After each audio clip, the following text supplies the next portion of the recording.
We are just moments away from the start of the opening plenary. Please come into the auditorium, take your seats, and silence all mobile devices now.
Solve at MIT is about to begin. Please silence all of your mobile devices.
Please welcome to the stage Omalara Fatirigan, founder and CEO, Thrive Industries Incorporated.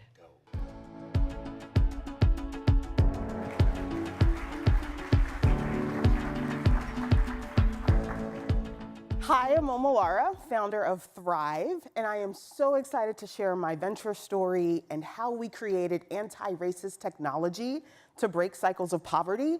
But all of that begins with my family story. So my single, poor Black immigrant mom sent both of her kids to Harvard. How did that happen? It was a budget decision. Thank you so much. I'll tell my mom. So my mom worked at a university that made the decision to offer free college to their employees. This allowed mom to go to school at night, become a pharmacist, and transition us out of poverty. With the extra money she had, she enrolled my brother and me in better schools, which changed our lives forever.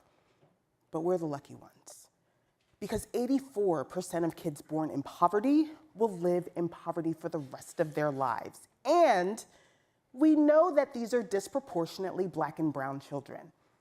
How do we stop this? Just like in my own family story, the answer lies in budget decisions, but at the government level. State and local governments spend $3 trillion a year, but due to systemic racism, they perpetuate cycles of poverty. Public schools spend more on police than social workers. Child welfare agencies spend more on foster care than prevention programs that keep kids safe. So, at Thrive, we built software that identifies systemic racism in government spending. Our equity audits compile everything known about how to effectively combat poverty, from BIPOC-created programs to evidence-based practices. And then we roll all of that into an index. And then we compare the index of what works to what the government is actually spending money on. Based on our audits, governments get a score and recommendations for equity-centered budgeting.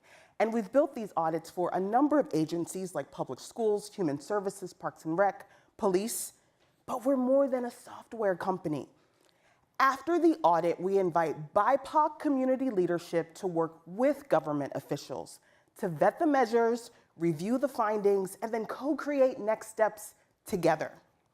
We have run a successful pilot in Somerville Health Department. We can also boast users from coast to coast, including the nation's largest regional education agency, and our newest client is a large school district in Sacramento, California, serving 40,000 students. So far, 30 government staff and legislators in 15 states have inquired about our software. But that is not enough. Because of our highly scalable solution, we can impact millions of Americans in every state, but we need your help. We would love introductions to government and other stakeholder partners, and also help in navigating government procurement cycles. This is the team, and together, we are working to make sure that my family story isn't the exception, but the rule. Thank you.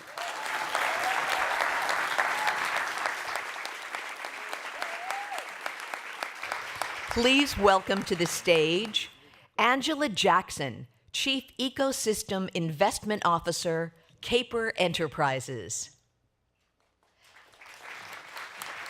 Jeffrey Sire, CEO, Raven Indigenous Impact Foundation. And our moderator for this morning, Hala Hanna, Managing Director, MIT Solve.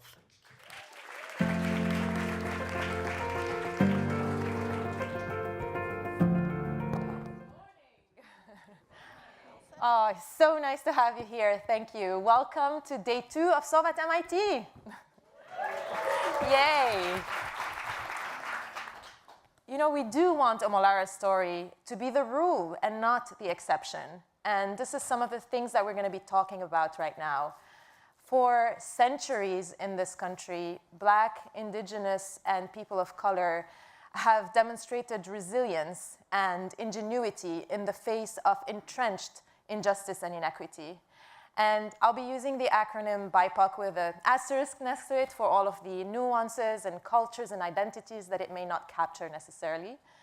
But we've just passed the 700-day mark since George Floyd's death, and there's been calls and commitments to do more, to close the race gap in outcomes and to increase racial equity. At Solve 2, we've increased our attention and resources at home. We wanted to build on our Indigenous Communities Fellowship, which we started in 2017 after an invitation from the women tribal leaders of the Dakota Access Pipeline. So we've launched and we continue to launch US-focused challenges to find and support the most promising Black and Brown and Indigenous innovators with partners and people like Angela and Lynette from the Truist Foundation, whom you'll hear from later. And this year, we've added Black and Brown Innovators in the US program to our global work to keep this focus. So just to give you a sense of what Solve is doing in the area, but obviously there's so much more that we all have to do for the gaps to start closing faster. So in the next hour, we want to celebrate innovators like Omolara and like David, the artist that you're going to see after this panel. And with our speakers, explore what more we can do to build that equitable, anti-racist future powered by technology that we all deserve. For our first panel, we are going to focus on the gap closing the gap in investing in communities of color. And Angela and Jeff, you've both been advocates for decades for disenfranchised communities, and you have in recent years set up funds. Jeff, Raven invests in Indigenous communities in Canada, and Angela with KPOR, which invests in underrepresented communities writ large. So I really wanted to start with a pulse check on the state of investing in under-resourced innovators. Are we seeing more capital flowing? Is this, increase in attention just a moment, or is this really a movement? Do you feel like this is going to be something that sustains? Angela, we can start with you. So the way that I'm thinking about it now, after the death of George Floyd and the protest, there were $200 billion that were committed towards racial equity. When I looked at the last report from McKinsey, less than 20% of those dollars had actually been deployed. So there's lots of commitments. What we're seeing is a slowing to actually deploying those funds. And so we really need to think about that. And if you're taking a step back, a lot of the people who are deploying the funds are these corporations, and they've been really opaque about how they're actually doing this work. And so you'll see those commitments have been over multi-years, 3 years. It's really hard to track them. So the thing that I'm thinking about and what gives me hope in this moment is that we have citizen journalism. So there's people like Judd Apatow, who's actually from Popular Information. There's Sherelle Dorsey, who has a media called The Plug, and she's reporting on Black innovation. It's really important that we keep these commitments to the forefront and that we hold corporations accountable for these commitments. And also, when I say accountable, that we're asking them to be transparent about these commitments. So what happened? What did they deploy in 2021? What was deployed in 2022? How many dollars are left? And I will say, I'm going to give a shout out to JP Morgan Chase, because they're actually doing that. You can go on their website and they tell you how much that they've deployed towards their commitment. And what we need is from all corporations to have that same type of transparency. Thank you for that. And Jeff, we were just talking backstage about your experience with Indigenous communities in Canada and raising multiple funds right now.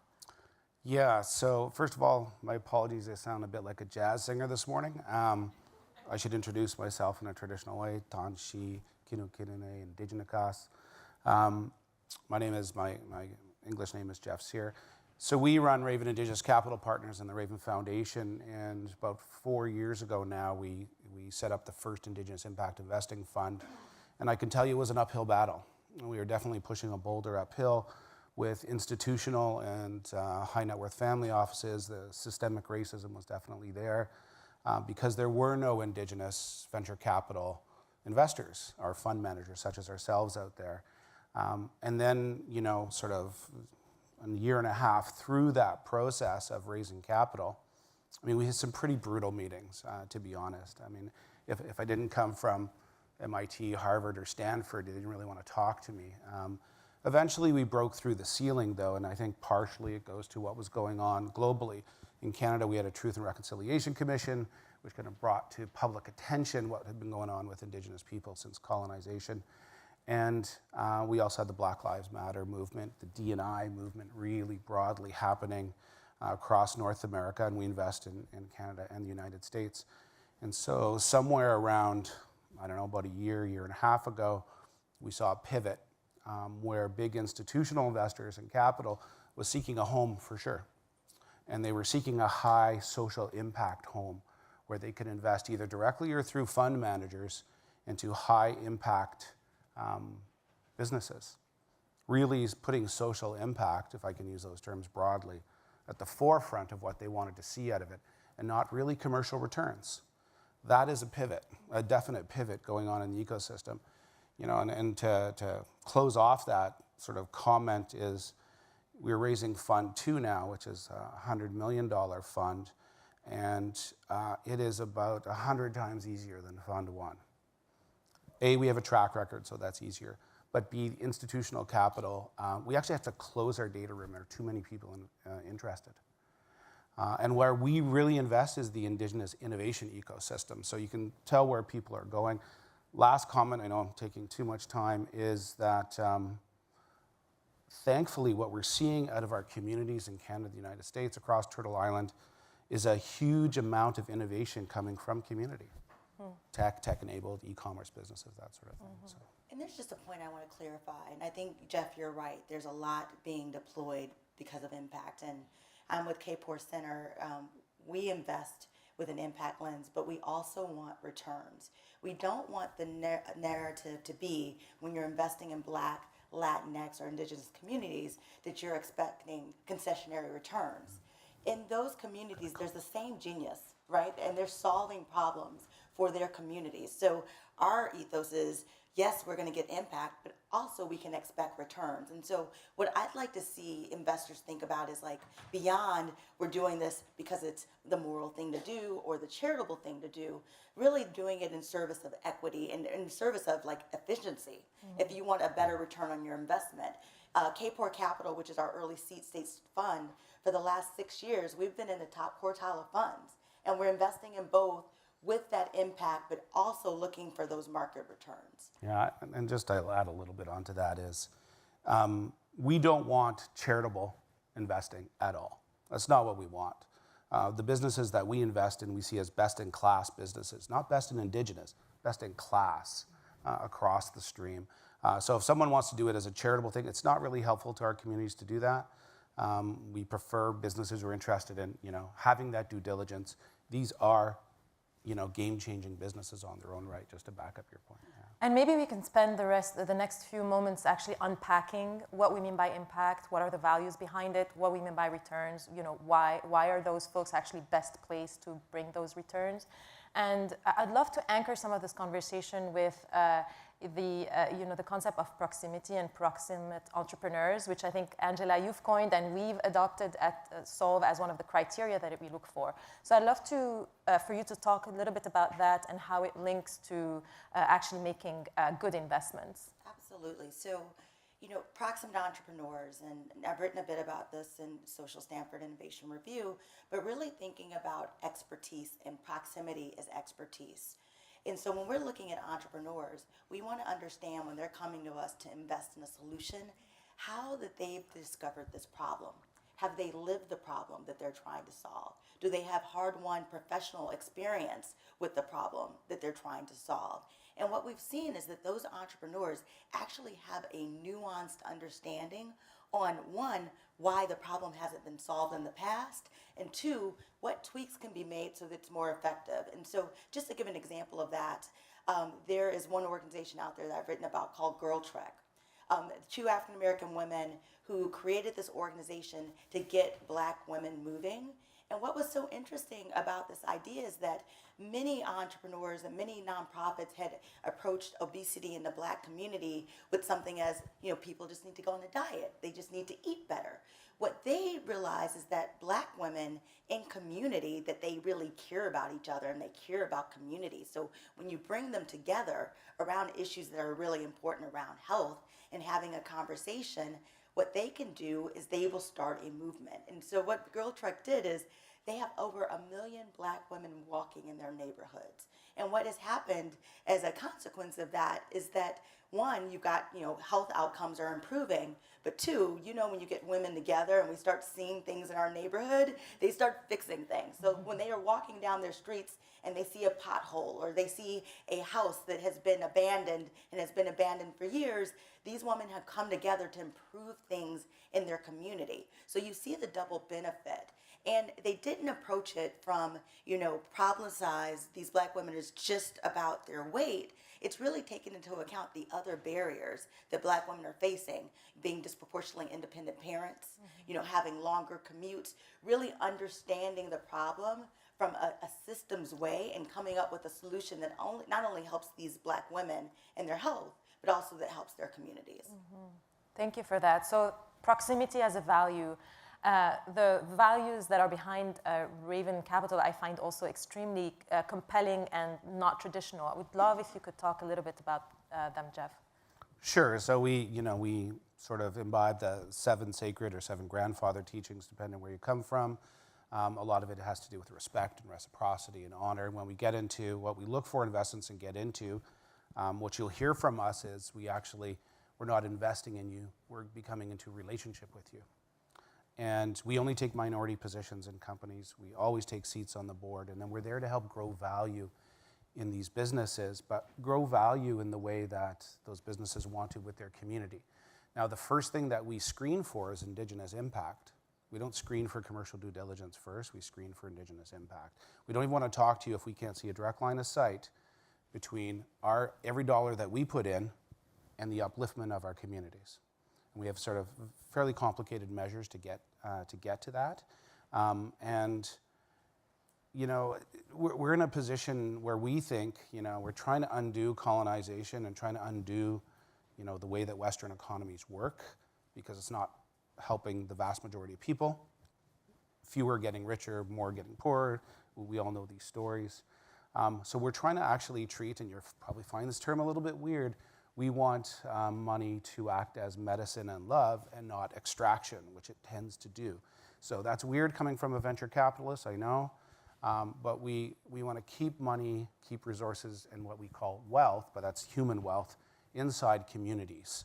We don't want to extract it like traditional venture capital tries to extract the wealth. You know, 2 become unicorns, 18 fail. That's not us. We want the tide to lift all boats. So we're okay to give up some of those returns. How much money do we really all need at the end of the day? And have everyone uplift by it. So it's a complicated investment strategy, but it's super rewarding, both as an investor, for our investors who invest in us. I mean, we even created an Indigenous Impact Metrics framework, which tracks to the United Nations Declaration on the Rights of Indigenous People in each portfolio company. So we can see where success is against the broader goals of Indigenous people globally. So it's a different value system. Sometimes, you know, people on Wall Street or Bay Street in Canada kind of pat us on the head, say, that's nice, you know, we'll get those returns, but we're okay with that. That's not what we're here to do, so. I would say that value is so important too, because K-Port, we're very similar into having that commitment. And we have anyone that we invest in take a founder's commitment, because we understand us requiring that or asking that is not enough in itself. We are really trying to have systems change. So we also want to invest in founders who are willing to make that commitment within their own organizations, right? Prioritizing expertise of the community, actually being in community with those communities, which is of critical importance. And, you know, venture capital doesn't work for many people. And one thing that we're doing at K-Port is we have dollars that we invest and we're expecting venture capital returns. We have other dollars that we're like, we're fine like you. We can have a 3x or 4x return. And what we want to really get the message out to a lot of entrepreneurs is VC funding is not the North Star for everyone. It's okay to have a beautiful small business that benefits your community. And how do we open up capital flows that are not pressing entrepreneurs in ways that are also unhealthy for them? Right, I mean, and values alignment is incredibly important. I mean, as we said earlier in our earlier comments, there's a lot of capital looking for a home, but it has to be right aligned for your business. Your values have to be shared. Otherwise, that journey that you go, that growth journey together becomes very difficult along the way if you're not aligned. And we even do this with our exit strategies, where we, at the front end, will structure a responsible exit where the management team or the company can buy our shares back at a fixed price now, not the fixed price then. And so you get this sort of what we call responsible exits out of businesses, which is hard to find. Like, exiting is a tricky bit of business in venture capital. And in our business, at least in the Indigenous side, there are no natural follow-up. We're the only Indigenous venture capital firm in North America. There are no natural follow-ons. So we have to be there to follow and to kind of work with them and mentor the founders when they go to a Series B or a Series C round to bring in the right sort of next stage investors. Otherwise, you're going to undo what you've worked really hard to put into place. It's really hands-on work. It's time-consuming work. It works at a different pace, but it's extremely rewarding at the same time. I bet you don't hear that very often. Money as healing, you know, take your time, be the size that you need to be and not more and not less. We have a lot of entrepreneurs here in the room, and I'm sure this is not what you usually hear from VCs. So thank you for all of that and the permission to think differently. And Jeff, there's also another novel financing mechanism that you've been working on recently that is around community outcome financing. Did you want to talk a little bit about that? Because that also takes it, you know, we've been talking about the entrepreneur, and now this is about like investing in, you know, the community at large coming together to do this work. Right. So the way, if you think of a theory of change, for example, the way that we looked at it at Raven is we can have impact through these businesses into communities. It's a certain type of impact. But at a community level, it's like the initiative you talked about. You're looking for a different sort of impact, and the problems are often more complex to solve. So we use outcomes-based financing or pay-for-performance financing. We raise upfront capital. Usually it's a government who pays for the performance and the success on it. We're doing a lot of work in clean energy in on-reserve communities and in type 2 diabetes reduction. And type 2 is actually probably more interesting than clean energy because it's so complex and it's such a massive healthcare cost driver. It is fundamentally one of the biggest drivers for bad outcomes during the COVID pandemic. It's bad outcomes on everything. And in Indigenous communities, As in a lot of minority communities, type 2 diabetes is at like 3 to 5 times the normal population. So it's killing our people slowly. So we needed a different mechanism, a different way of looking at it. And so what we do is we dig deep in community and work with them to create the set of interventions. So we're not imposing it. The elders and the youth in community and others are saying, this is what we need because we're closest to the problem and we know how to solve it. And then we go after that and find the money. We don't start with the money. That's the wrong way to start. That's how some of the social finance stuff has started to date, and it hasn't worked that well. So we need the community to own the initiative, own the interventions. We'll find the resources to make it happen. And we call them Indigenous Solutions Lab. You can call them whatever you want, where we kind of lab the ideas together, usually over a 9 to 12 month period, create the interventions that they own, and it's starting to have a lot of success. And we're really excited about where it's going. I thought you wanted to say something. Because that's also very, I mean, the values that we've been talking about is something that you've been pushing for with KPOR. And there's been a recent report about also the where things are at right now and some of the stories that have come up. Is there something that resonates from what we've been saying about this kind of investment? Well, there's a couple of things, a couple of thoughts. One is, to the entrepreneurs that are in a room, I think that there's an opportunity, right? And we have this entrepreneur in our portfolio. It's called Kai VR, Kai Frazier. And she said, we get to choose who we make rich, and you all have the ideas. I mean, innovation is really the capital that's out there, right? That all investors who want to make a return, we're looking for innovators who have a nuanced view to a broad problem. So just remember, when you're entering these conversations, you're evaluating them just like they're evaluating you, and you get to decide who you want at your cap table. And to your point, it absolutely matters. And it matters most in times like what's happening now. There's a lot of talk around recessions. There is a lot of talk about inflation. And so a lot of startup entrepreneurs are really making hard choices to save capital right now. So they'll be deciding, do we stop hiring? Do we let some of the staff go? And if you're not values aligned, if you don't have values aligned investors at your cap table, they may be pushing you to treat your human capital in a way that doesn't align with your own values. And so what do you do then? And what we've been able to bring to the table as KPOR Capital is that we've been that board seat and that board member who can help hold the line, to remind that entrepreneur what their values were when they started. And because of that, we have had returns. So we're on to our third fund for KPOR Capital 3. In addition to that, we've invested in fund managers. We've had top quartile returns on that. So the big thing that I just want to keep hitting on is that this is just the right thing to do for your business. And really thinking about values alignment. We're seeing, as you said, Jeff, more people who are looking to deploy their capital this way. We're looking at new laws with the SEC, and they're asking companies to report on their human capital. This is the way the world is moving. Those who are not working this way will be left behind. They will not have the returns in the future that we'll see. They'll be seen as extractive, and I think consumers will begin, voting with their own dollars. Yeah, a couple comments if Yes, I could. Yeah, if you're an entrepreneur in the room and you're seeking capital, you're doing as much due diligence on the capital provider as they're doing on you. You want to make sure you know where their money is coming from and what they see as important and how they treated previous entrepreneurs. In fact, I would phone previous founders and say, how was it working with them? We get that a lot. We appreciate that. I think that's a good thing to do. The other thing I would say to entrepreneurs,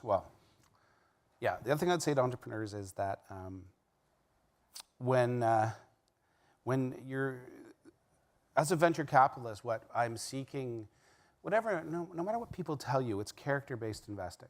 You're investing in people. Great ideas are great, but I want to know who the person is behind it. What's the story? What's your story? What motivates you? What makes you move? Because those are, trust me, those are long hours you're about to put into your ventures. And I think, what I want to hear is your story and who you are as a person. That's really what I want to invest in. The other thing, that occurred to me is what more and more investors are seeking is for you to tell your impact story. What's your impact narrative? We are now helping to coach some of the businesses through an impact narrative, which we're fine with. How are you having impact on people's lives? How are you changing it? What's your theory of change behind it? These are really critical things that we now seek as an investor. And I think broadly what you're seeing in the sort of institutional investing and private capital system is a pivot towards, I think pretty soon everyone will be doing impact investing. It's unavoidable. This is the way that it's going. It's like early talks about ESG, which I don't like. I think it's a negative risk screen. What we need is a positive intentionality screen, which is what we seek in business. What's your positive intention? And it just, that's where the fun stuff is too, right? You get to work with people in that way. It's just adding into your thing. I love what you said about that, and I think as entrepreneurs, really coming up with how you measure that and how you articulate that and how you build the case is really important, because impact can be nebulous, but really doing the work. And I say it's almost like the Wild Wild West now, because like everyone is coming up with their own kind of lens on what impact looks like. And so I think it's really important for entrepreneurs to really think about their theory of change, what impact looks like, really, and dotting line that to like, and what are the dollars saved? What is the impact on the wealth gap? There's things that you can do to also teach investors, because a lot of investors are early in their own journeys around measurement like that. And there's not one set measurement that we can go after. At K-Port Center Investments, which I lead, we came up with the criteria, and we actually did the work and talked about, these are our 5 impact investing criteria. This is how we measure them. This is the evidence that we'd want to see from entrepreneurs.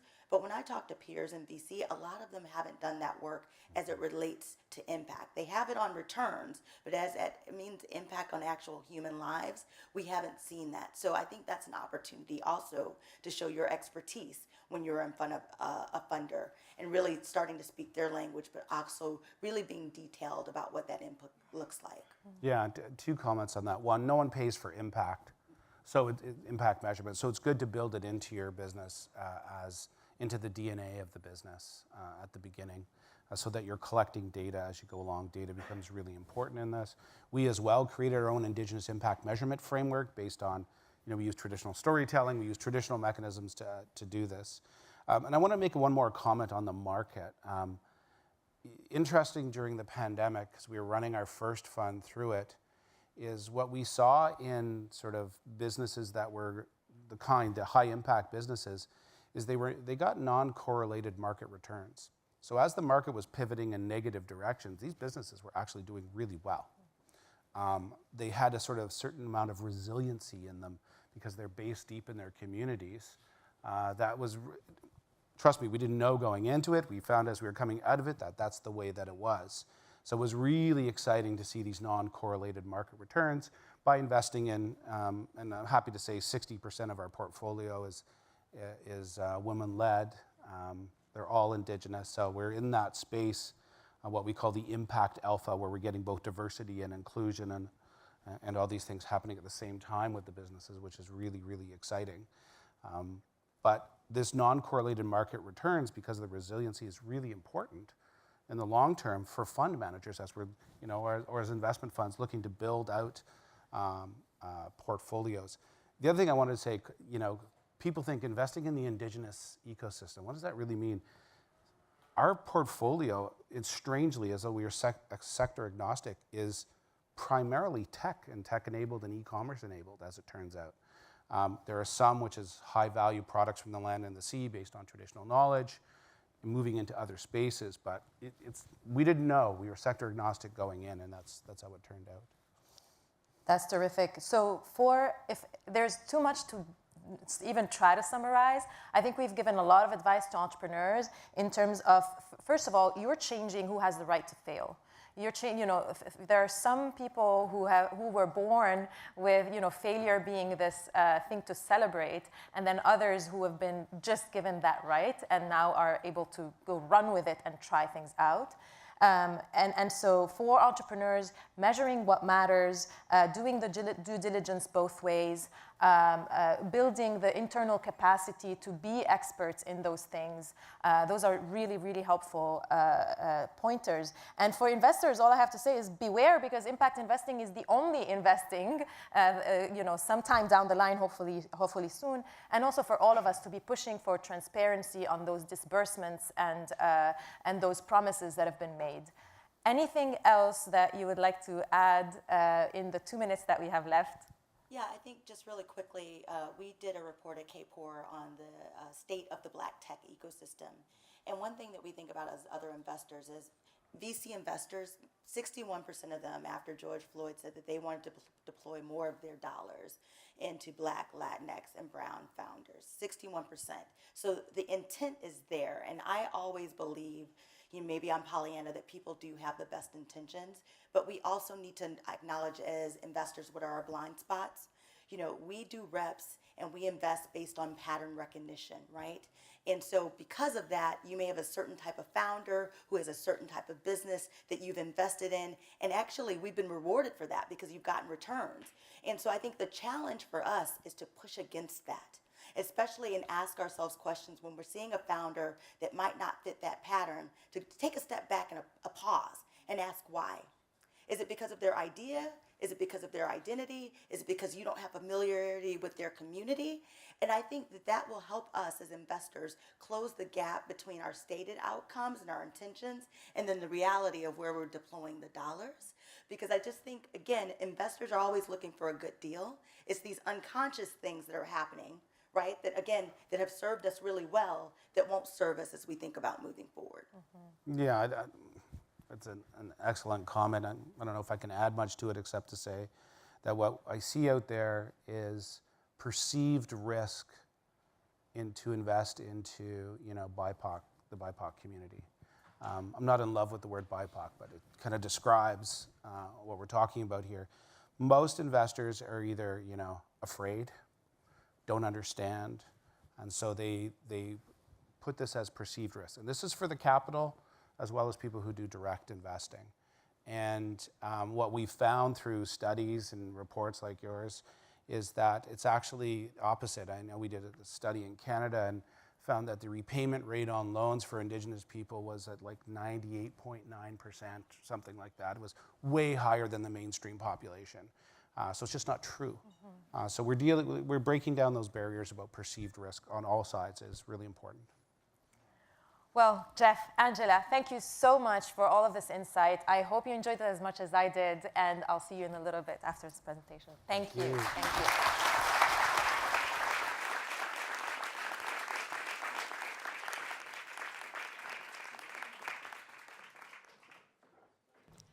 Please welcome multidisciplinary artist David Alabo.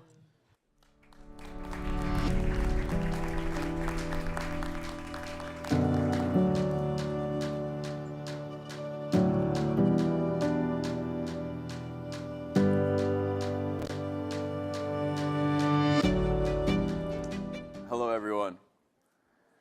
It's an incredible honor to be here in front of you all, and I'm so grateful to be able to share my story with you. My name is David Alabo, and I'm an Afrofuturist digital artist. And I employ a variety of mediums. Thank you. I employ a variety of mediums using stuff like computer-generated programming, virtual reality, and even a little bit of artificial intelligence to create the works that you see behind me. I build colorful and fantastical worlds that put Black people in the spotlight and show them in positions of empowerment and strength. Now, why do I do this? Because I believe that everyone, and especially people that look like me, need art that not only transports them to a new reality or future, but also provides a sort of meditative healing, not an escape from a world that demands so much from us and gives us so little in return. Before I move on to talk about this movement that I'm a part of, let me just give you a little bit about myself, a little bit of background. So my mother is Moroccan and my father is Ghanaian. So I've kind of grown up with a very interesting blend of West African and North African heritage. And I'm yet to meet another Ghanaian Moroccan, so if it's out there, holler at me. But on top of that, my father was a diplomat, which meant that we as a family, we were always moving around and having to assimilate to so many different cultures, whether it was in Ghana, Morocco, India, Russia, or even Italy, where I was born, when my dad was serving there. Now, I promise you, this is not a geography lesson. I'm not bragging about where I've been. But what I'm trying to say is that I've been blessed enough to have sort of a unique perspective as a human being, and more importantly, as a black person, navigating this sort of weird and often complicated place we call Earth. And now what I wanted to talk with you today about is sort of the speculative power of Afrofuturism and its sort of potential to create a future that is truly inclusive and representative of all of us. Now, what is Afrofuturism and why is it important? Well, Afrofuturism powerfully imagines elsewhere, beyond our present alienation. Our work is rooted in the desire to transform the present for Black people. To do so, we imagine a reality in which we are agents of our own story, countering histories that have often dismissed our contributions, or even worse, erased us from them entirely. And I often get asked, like, how do I come up with, like, what are my inspirations for my art, and how do I get these kind of ideas? And usually the answer is quite simple. Like, the very nature sometimes of being a Black person in this world is surreal. So I draw from my experiences growing up, when I've often, felt quite isolated or alienated and sometimes displaced. And these themes are often quite prevalent in my work and also in other kind of pioneering Afrofuturists. And it's something we can sort of relate to all as a collective, right? But the work of imagining alternate futures is also about imagining alternate paths. Paths in which Black and Indigenous people feature as more than just passive observers.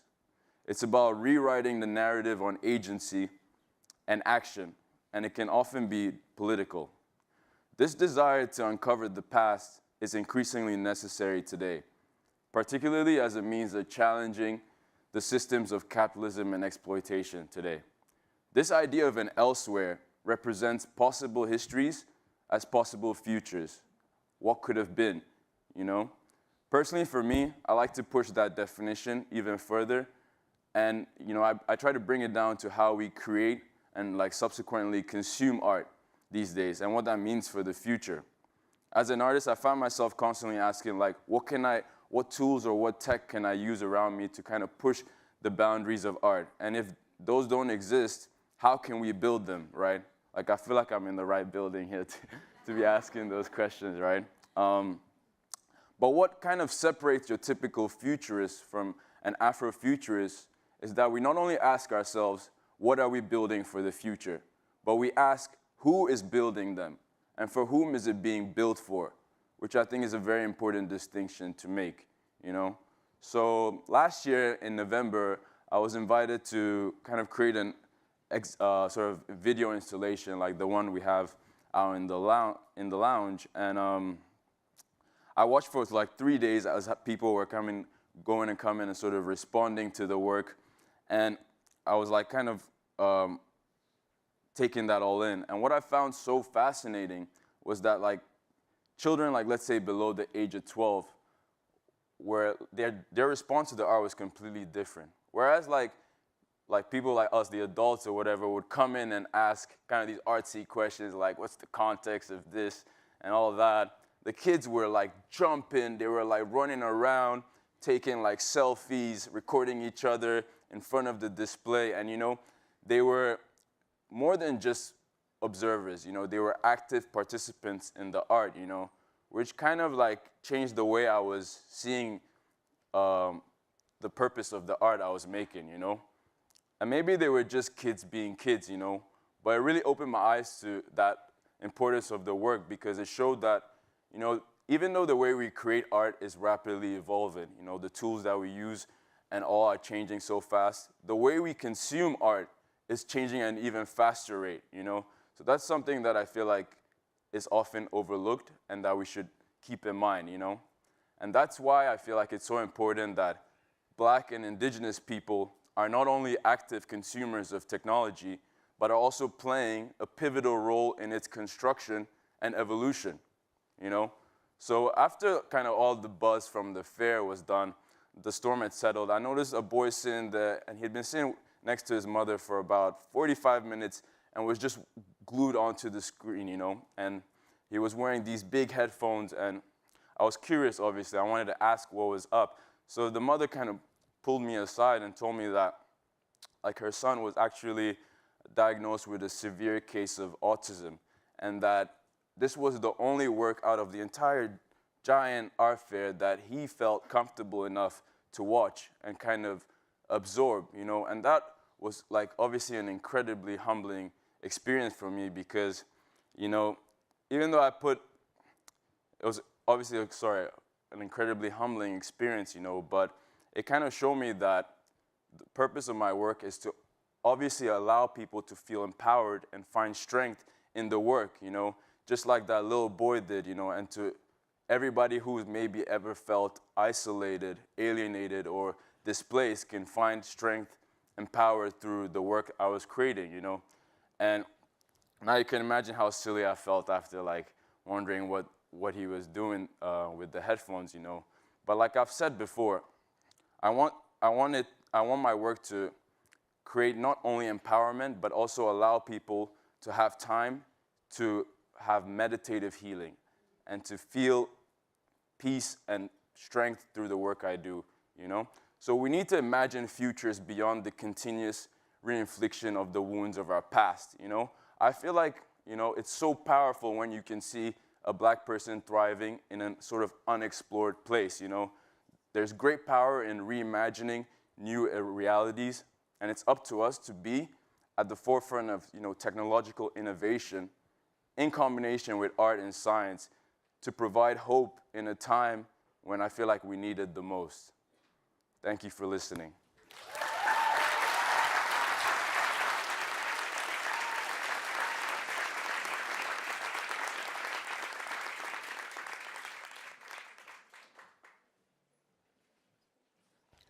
Please welcome Lynette Bell, President, Truist Foundation.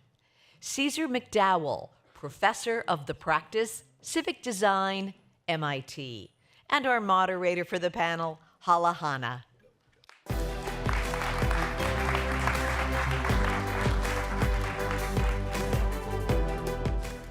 That was amazing. Talk about the power of imagination and the importance of imagining our future. And, you know, it's like thinking of art as this, the collective memory of humanity and the thanking those who have come before us for the inspiration. And art is such a tenet of all of that and such a tenet of what makes us feel like a community. I really want us to kind of bring some of that, dream-like hope for the future into this conversation. And starting maybe with you, Caesar, because your work is so much on defining what makes a community engage, how to do that actually meaningfully, and how to put the ability to create a future into the community's hands. Hi, Hala, thank you. And it's good to be here. It's good to be here with Lynette. I guess what I want to say about that question is that we have to start by recognizing where we are, right? A lot of our work right now is just looking at and understanding the ways in which we are disconnected in this society. We spend a lot of time talking about it in terms of polarization around political ideas, but I want us to think about it another way, which is that our disconnections that we're seeing don't just exist around these fault lines like politics and stuff.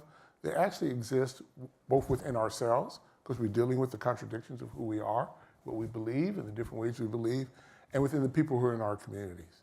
And what we've been working on and what our work is really about is how do we kind of go back to what we've always known and what every culture has done, which is find the possibilities and create the spaces for people in small conversations to actually know and understand the way each other is experiencing the world, right? So I think this notion of stepping into the future, as part of what David said, is also about understanding the space in which you are and being able to see that and being able to see that with each other. So a lot of the work that we're doing here is to figure out not just how can we have those small conversations, but how can we build the technology that actually supports the sharing of those experiences across these conversations, be it in the city, across the world, and across different ways of viewing. So I think the imagination starts with the recognition and the listening and the knowing of what our experience is and those of others. Thank you, Cesar. Lynette, hi. Hi. Your work at the Truist Foundation, which you set up right as things were falling apart in the spring of 2020, also focuses on investing in nonprofits to make sure that they can support small businesses in communities that are disenfranchised and in need of technology that works better for them. Please tell us more about that work. Yeah, thank you, Hala. Really great to be here, and thanks, Cesar. The work at the Truist Foundation, as Hala stated, we started the Truist Foundation it felt like 6 weeks before the pandemic happened.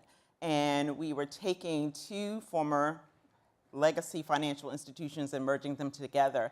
As part of the merger, one of the things that we knew we had to work on was supporting small businesses.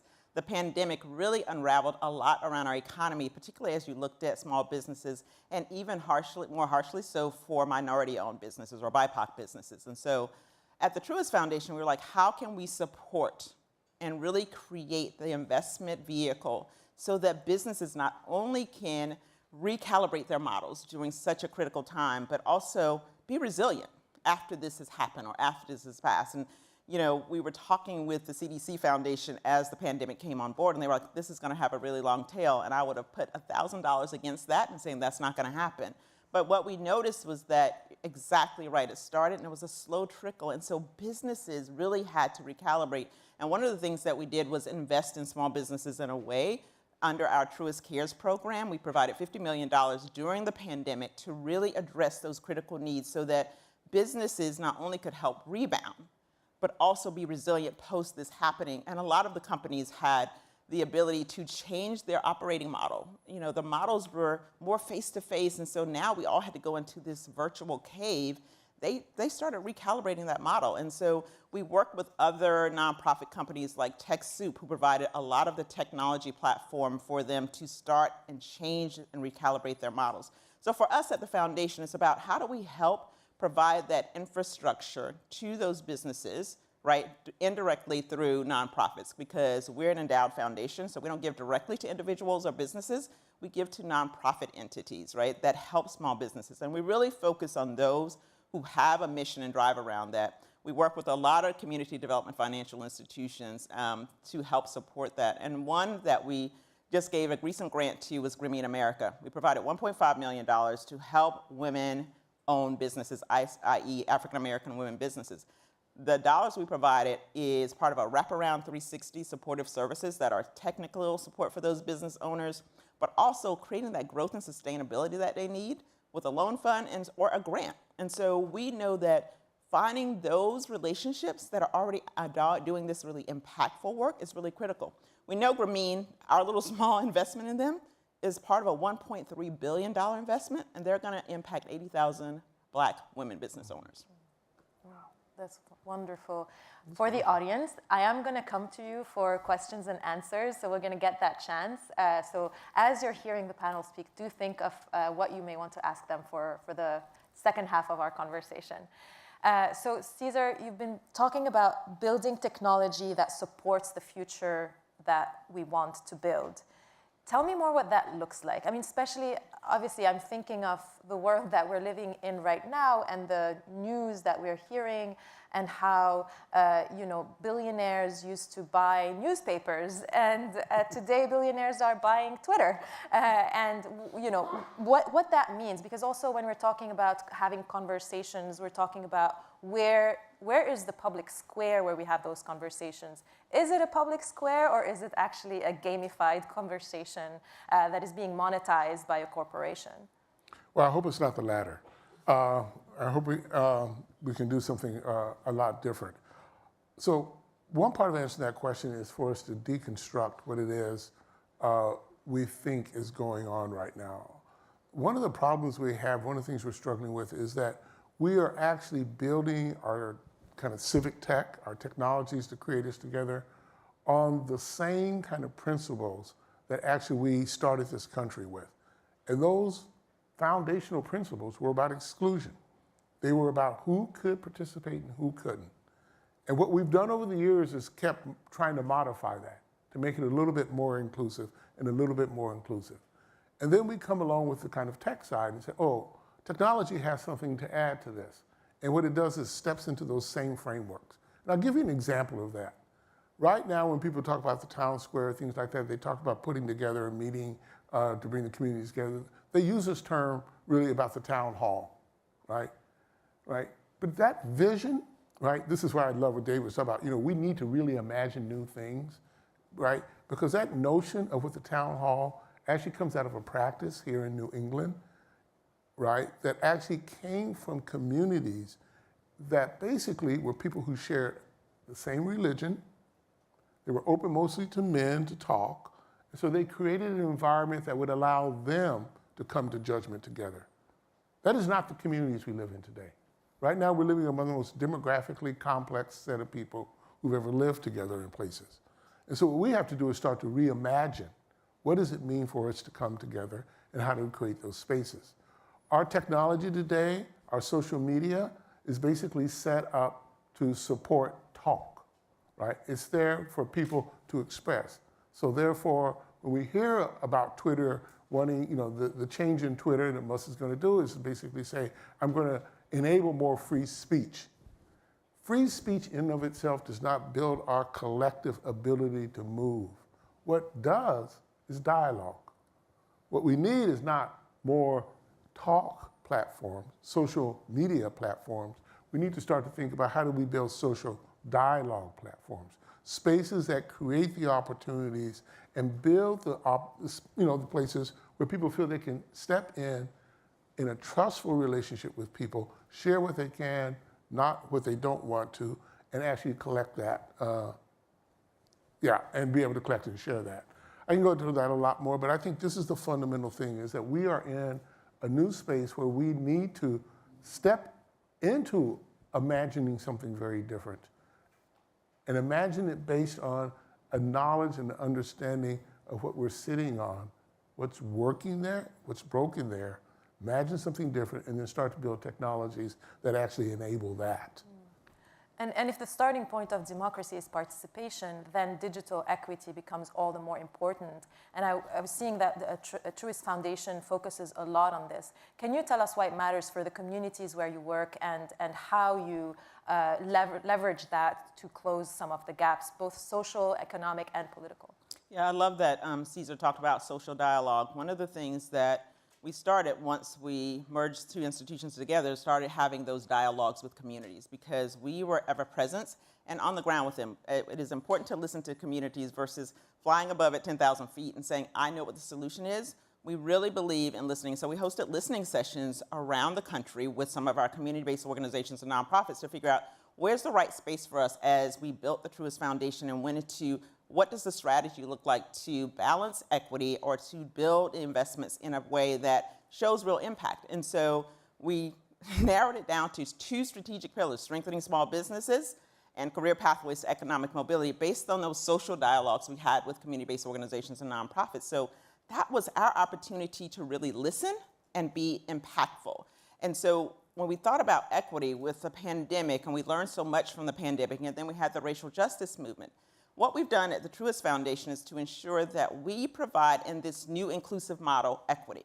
And that equity means, hey, nonprofit, who is your constituent that you're driving impact around? Because the first thing a funder wants to know is what impact do you have?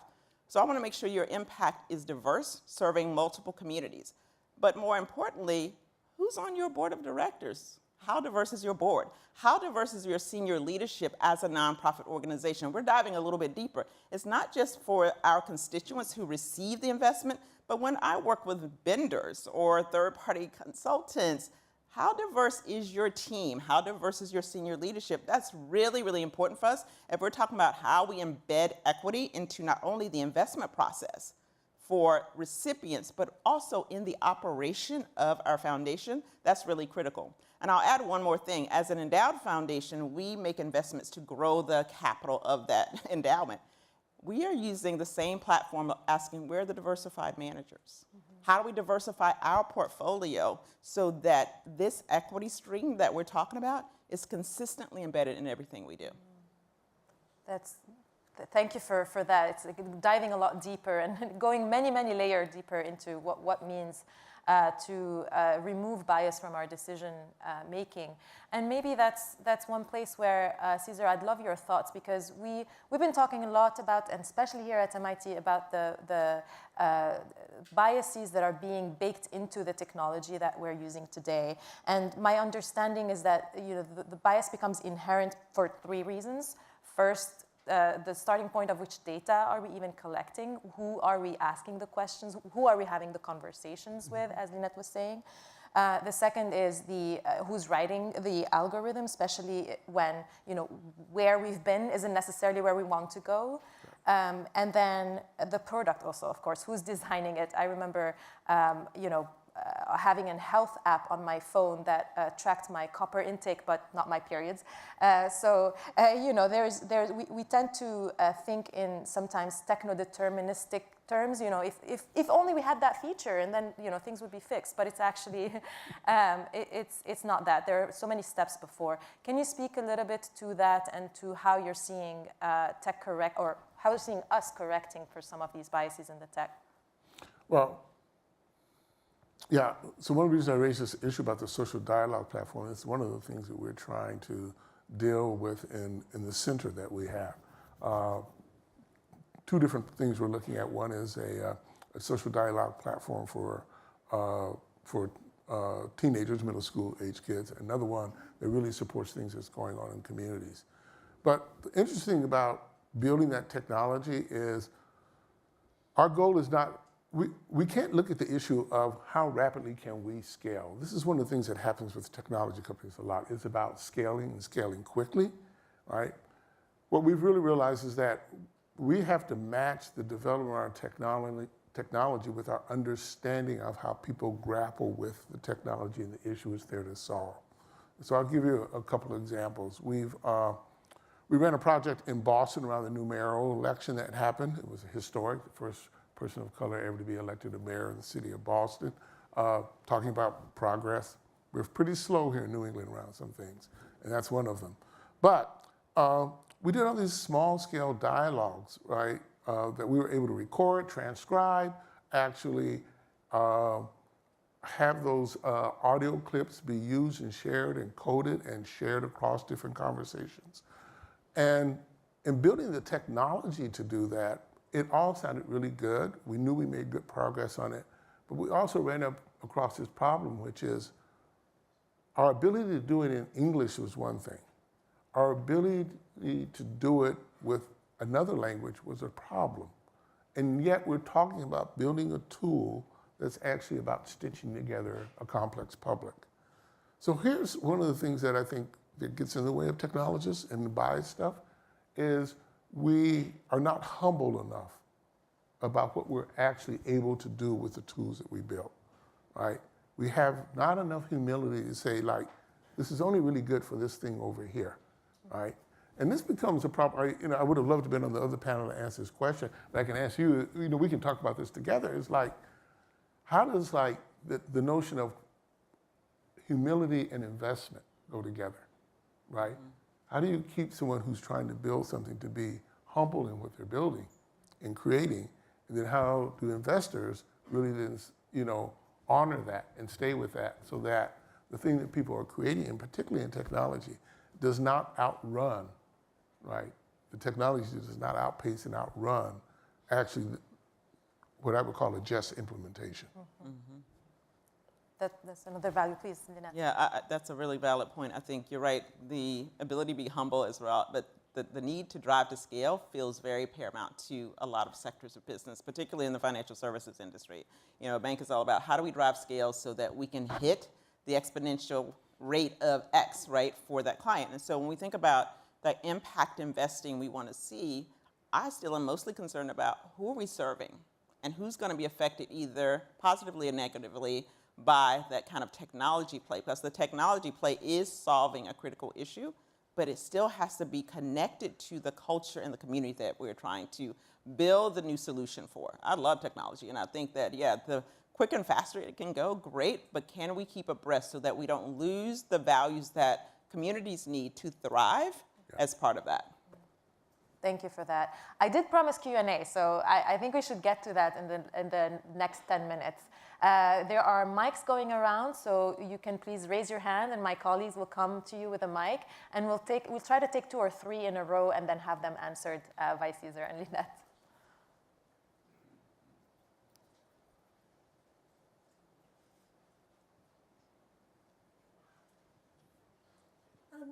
Hi, my name is Nilima. I'm from the Female Founders Lab, and really looking at like what does industry transformation look like. And so you were talking a lot about the digital revolution and the way that inclusion hasn't ever been there and is continuing not to be there. And I would really love to look at it from the lens of when you say inclusion, you're assuming there's a central figure, like I am the one including more and more and more, like to the edge of the room. But what if we looked at decentralization so that everybody is sovereign and everyone has their own self-centering? And like, what would that look like for technology as well as like investment and like community solutions? Thank you. We're going to take one more. Thank you for that. I saw there are hands here. Oh, and there. Sorry. Yes. Hi, I'm Rebecca Obunu, and I work at the PKG Public Service Center here at MIT, and I have a question.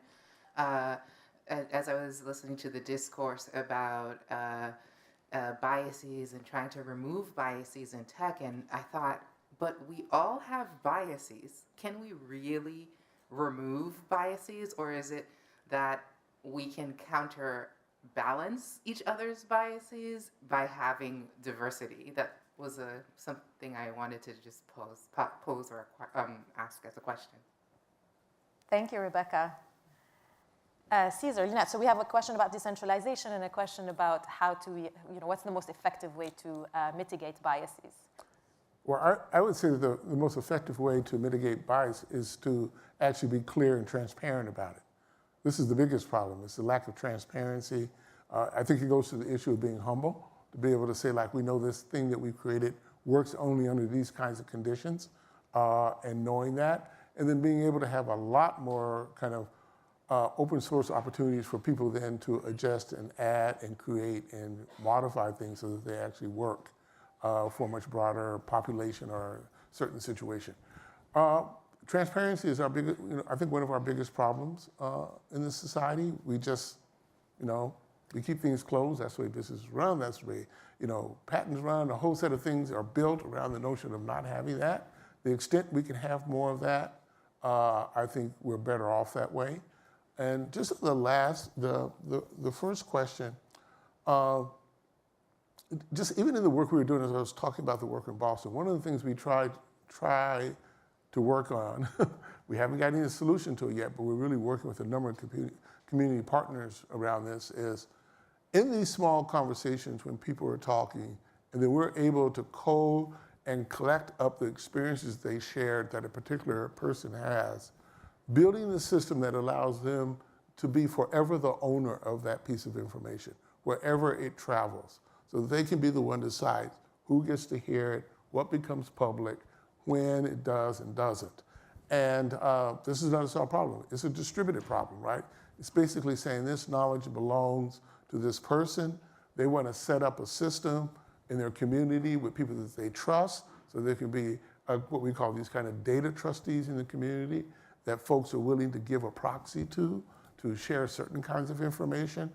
So I think there are things that we can start to do, and there's technology that's coming around that's supporting us to have much more distributed mechanisms and systems about how we actually build knowledge and create value.